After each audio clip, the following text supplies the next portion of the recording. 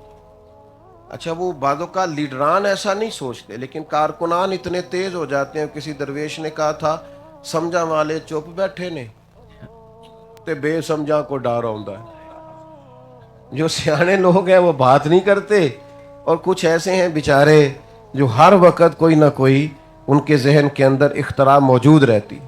زیادہ باتیں نہیں کرنی، بات کو سمیٹتا ہوں۔ میں نے ایک طویل وقت شاہ صاحب کو دیکھا، ایک طویل ٹائم ان کے ساتھ سفر کیے، ان کے ساتھ وقت گزرا ہے۔ میں ان کے ساتھ پاک پتن شریف بھی حاضر ہوا، سیال شریف بھی حاضر ہوا۔ حضرت علامہ عبدالحکیم شرف صاحب رحمۃ اللہ علیہ کا وصال جب ہوا تو مجھے آپ نے فرمایا کہ آپ آ جانا، ہم جنازے میں شرکت کے لیے جائیں گے۔ وہ سفر بھی میں نے ان کے ساتھ کیا۔ میں نے ان کو متعدد جگہوں پہ دیکھا۔ ایک بہت عجیب ان کی طبیعت میں نے چیز دیکھی، وہ تھی لمبی خاموشی، دیر تک چپ رہنا، سوال کرنے پر جواب دینا، اور آخری عمر میں یہ بات کچھ بڑھ گئی تھی، سوال کرنے پر جواب دینا، ورنہ بہت باتیں کرتے ہیں ہم، بہت گفتگو کرتے ہیں، کوئی ہماری تعریف نہ کرے ہم خود اپنی کرنی شروع کر دیتے ہیں۔ اللہ کا شکر ہے 30 سال ہو گئے خدمت کرتے، فلاں بھی میں نے کیا، فلاں بھی۔ آپ کو بتانا کیوں پڑ رہا ہے؟ خوشبو بتایا کرتی ہے کہ آیا کرتی ہے؟ آپ کو کہنا کیوں پڑ رہا ہے؟ اگر آپ نے کچھ کیا ہے تو سمجھ آ جائے گی، سامنے آ جائے گا، کل کو نکھر جائے گا۔ طویل خاموشی، یہ جو خاموشی ہوتی ہے نا اللہ والوں کی، یہ ان کو وزادار کرتی ہے، یہ ان کی شخصیت کو باروب کرتی ہے۔ یہ دیر تک رب کریم کے بندوں کا بیٹھنا، یہ کسی گہرے غور و تفکر کا پتہ دیتی ہے۔ تھوڑی چیزیں جب بندہ مختصر بات کرتا ہے، تھوڑی بات کرتا ہے، پیاس باقی رہتی ہے، تشنگی رہتی ہے، تو لوگوں میں طلب بھی باقی رہتی ہے۔ لیکن یہ کہ آپ دیکھیں نا، ان کو بڑے ساری، جو قریب رہنے والے لوگ ہیں وہ جانتے ہیں، بڑی ساری عبارتیں ازبر تھیں، بڑے سارے حوالہ جات ان کو مستحضر ہے، مناظر تھے، تو بہت طویل بات کر سکتے تھے، بڑی لمبی چوڑی تقریریں کر سکتے تھے، لیکن ایک بہت لمبا وقت انہوں نے جمعہ سنایا نہیں، جمعہ سنا ہے۔ یہ بھی کبھی کبھی کر کے دیکھنا چاہیے، کبھی کبھی کر کے۔ میرا ویسے خیال یہ ہے کہ تقریریں کرنے والوں کے لیے تقریریں سننا خاصا مشکل کام ہے، لیکن یہ کہ طویل وقت تک بیٹھ کے سننا، اور پھر یہ کہ محسوس ہو رہا ہو کہ یہ آدمی بہت ساری جگہوں پہ بہت سارے جملے درست نہیں کہہ رہا، پھر بھی اس کو قبول کرنا، بعض چیزوں کا علم ہونے کے باوجود بھی دست شفقت بڑھانا۔ میں نے یہ والی بات ان سے بڑی سیکھی، دیر تک خاموش رہتے، دیر تک۔ چلیں میرے جیسے لوگ جو زیادہ چھوٹے تھے وہ محسوس کرتے تھے کہ بات نہ کی جائے، کوئی بزرگ ہی آئے تو کوئی بات کرے، تو کوئی بات کرتا تھا تو اس کا دھیما سا جواب دیتے تھے۔ اور پھر مزے کی بات یہ کہ خوبصورت اور نورانی چہرہ اور اونچا لمبا قد، اور پھر یہ کہ اس پر کرتا، اور پھر یہ کہ وہ سادگی اور تہمت کے ساتھ وہ وزاداری، پھر یہ کہ بڑھاپے میں بھی ہر وقت باوضو رہنا، اور پھر یہ کہ خوشبو لگائے بغیر بھی وجود کا مہکنا، اور پھر اس پر لطف، یہ کمال یہ کہ نظر کو ہمیشہ جھکائے رکھنا۔ اچھا وہ کبھی کبھی جب بات کرتے کرتے نا، میں نے ایک مقام ایک دفعہ پوچھ لیا بخاری شریف کے ایک مقام کا، میں نے کہا حضرت وہاں سے ایک سوال عرض کرنا تھا، ذرا کچھ بتائیے گا۔ تو وہ دیر تک وہ گردن جھکائے رکھتے تھے، انہوں نے دیکھا ہے وہ ذرا یاد کیجئے۔ اور پھر وہ جب دھیما دھیما کر کے سر مبارک کو اٹھاتے تھے نا، اور سامنے والے کی طرف دیکھ کے مسکراتے تھے، تو آدھے سے زیادہ سوال تو ویسے ہی حل ہو جاتا تھا۔ اور مزید جو تھا وہ ان کے دو چار جملے، چونکہ عمر گزر گئی تھی پڑھنے پڑھانے میں، دو چار جملے مزید وہ بولا کرتے تھے، بہت طویل تو بات ہی نہیں کرتے تھے۔ مجھ سے کوئی ناراض نہ ہو جائے، بہت سارے مشائخ کی حدیث پہ توجہ ہوگی اور بہت ساروں نے پڑھایا ہوگا، لیکن اس کلاس میں نبی پاک کے نام پر جو صلی اللہ علیہ وسلم کی گونج اٹھتی تھی، اسے اندازہ ہوتا تھا کہ پڑھانے والے کو درود و سلام سے غذا مل رہی ہے۔ اس کے ساتھ وہ کام کرتے تھے۔ تھوڑا تھوڑا دن میں خاموش رہنا نہ شروع کریں، 5-7 منٹ کی گفتگو چھوڑنی نہ شروع کریں۔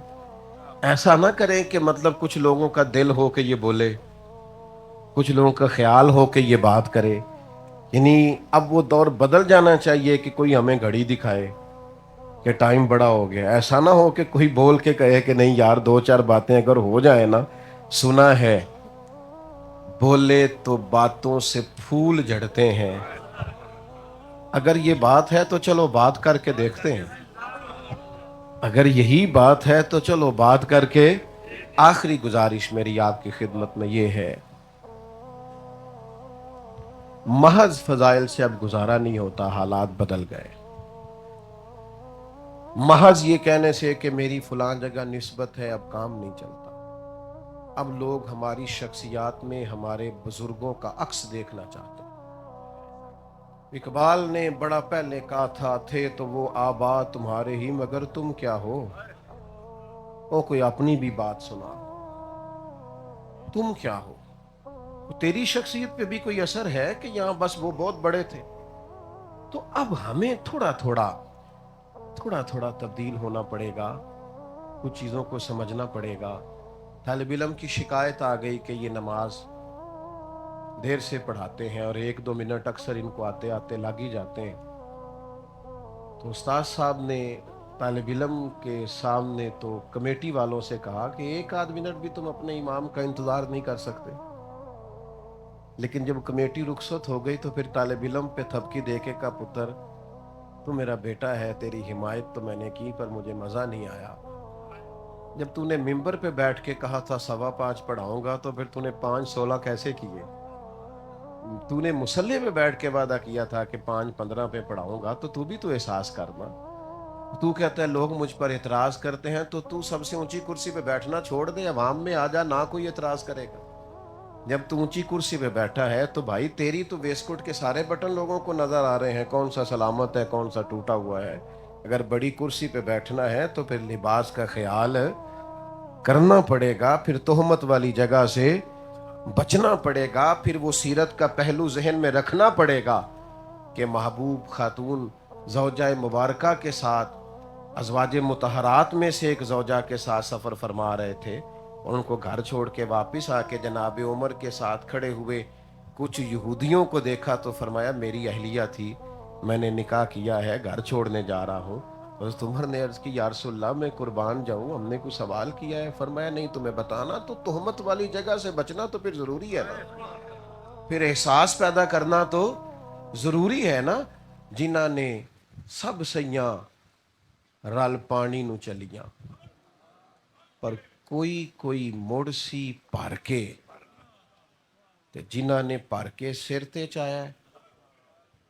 میں علامہ صاحب ہوتا ہوں، میں پیر صاحب ہوتا ہوں، میں استاد صاحب ہوتا ہوں، جنہاں نے بھر کے سر تے چایا ہے وہ پھر قدم رکھن ڈر ڈر کے۔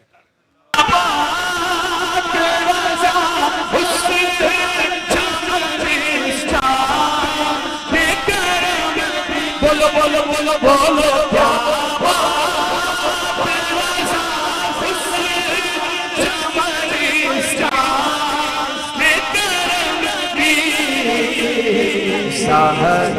سیدہ سہرا طیبہ سہرا ہے کلی جسم سہرا ہے کلی حسین اور حسن پھول سہرا ہے کلی جسم حسین اور حسن پھول۔ پھر پڑھیے صلو علیہ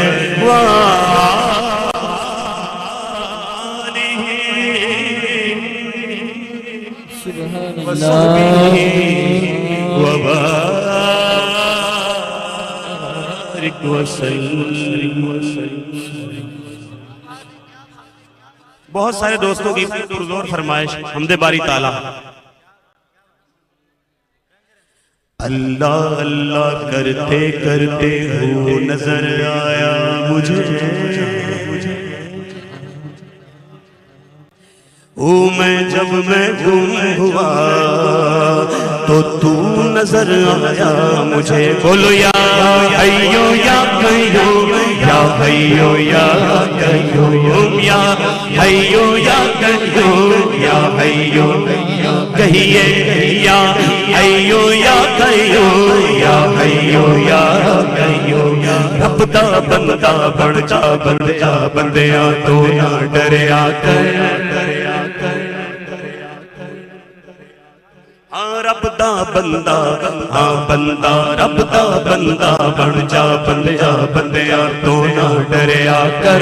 پاک نبی نے فرمایا، کی فرمایا پاک نبی نے اے فرمایا بس اللہ اللہ اللہ اللہ اللہ اللہ اللہ اللہ اللہ کرے یا اللہ یا اللہ یا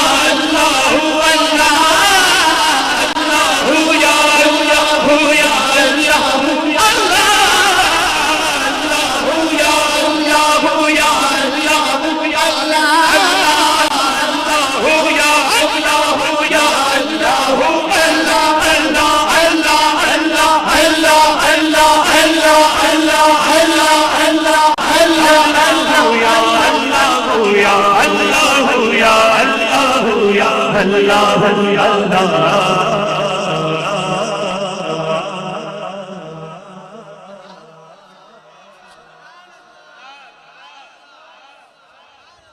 تیرے رنگ رنگ تیرے رنگ رنگ تیرے رنگ رنگ تیرے رنگ رنگ رنگ تیرے رنگ رنگ تیرے رنگ رنگ رنگ رنگ رنگ رنگ رنگ تیرے رنگ رنگ تیرے رنگ رنگ تیرے رنگ تیرے رنگ رنگ تیرے رنگ رنگ تیرے رنگ رنگ تیرے رنگ یہ رنگ رنگ یہ رنگ رنگ یہ رنگ رنگ مولا رنگ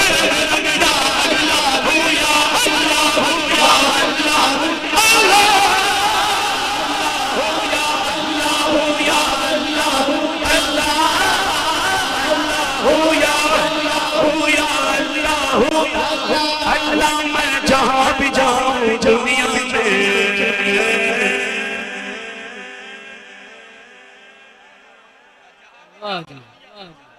سبحان اللہ۔ اتنے ویسے سبحان اللہ بن دی ہے یار،